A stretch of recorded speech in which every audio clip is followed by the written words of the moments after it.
জানেন যে গত নভেম্বর মাসের 28 তারিখে এখানে একটি প্রাইভেট মেডিকেল হাসপাতাল আছে, যেটির নাম এম এ রশিদ হাসপাতাল। সেখানে একটি দুর্বৃত্তদের একটি ভাঙচুরের এবং পরবর্তীতে বিএনপি কার্যালয় এবং আরও একটি ব্যক্তির বাড়ির সামনে একটি ভাঙচুরের ঘটনা ঘটে এবং বিএনপি কার্যালয়ের সামনে একটি গুলির ঘটনা ঘটে।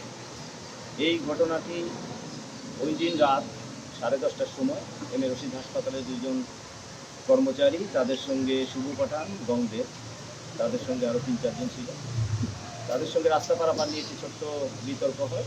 পরবর্তীতে রাত 12:30টার দিকে তারা এম এ রশিদ হাসপাতালে গিয়ে শুভ পাঠানের নেতৃত্বে রাজু, মাসুম সহ আরও কয়েকজন এটি ভাঙচুর করে, সেখানে তাদের অনেক ক্ষতি সাধন করে এবং সেখানে থেকে তারা পরবর্তীতে শাহিন নামক এক ব্যক্তি তার বাসার সামনে গিয়ে উত্তেজিত হয়ে তারা গালিগালাজ করে, তাকে ভয়ভীতি দেখায় এবং উল্লেখ্য যে তার কাছে ইতিপূর্বে তারা বিভিন্ন ধরনের চাঁদা দাবি করে আসছিল।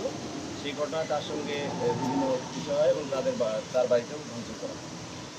এরপরে আপনারা জানেন যে বিএনপি কার্যালয়ের সামনে এসে তারা বিএনপি অফিসে ভাঙচুর করে এবং সেখানে আমরা জানতে পারি বা শুনতে পাই যে তারা গত রাত্রে আমরা যখন আমাদের তথ্য পাই, বিভিন্ন গোয়েন্দা মারফত আমরা তথ্য পাই, সেটি পাওয়ার পরে আমাদের গোয়েন্দা পুলিশ, ডিবি পুলিশ ঢাকায় অবস্থিত গুলশান 2 নম্বর রোডের একটি হোটেল থেকে তাদের 5 জনকেই করতে সক্ষম।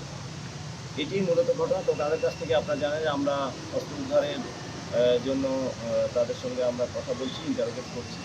যদি এই সময়ের মধ্যে আমরা তাদেরকে এই অস্ত্র উদ্ধার করতে পারি তাহলে তো অবশ্যই ভালো।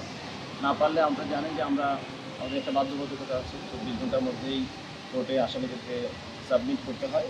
তো সেটি করার পরে আমরা তাদের কাছ থেকে ইন্টারোগেট করার জন্য, অধিকতর তথ্যের জন্য আমরা তাদেরকে ইনশাআল্লাহ পুলিশ হেফাজতে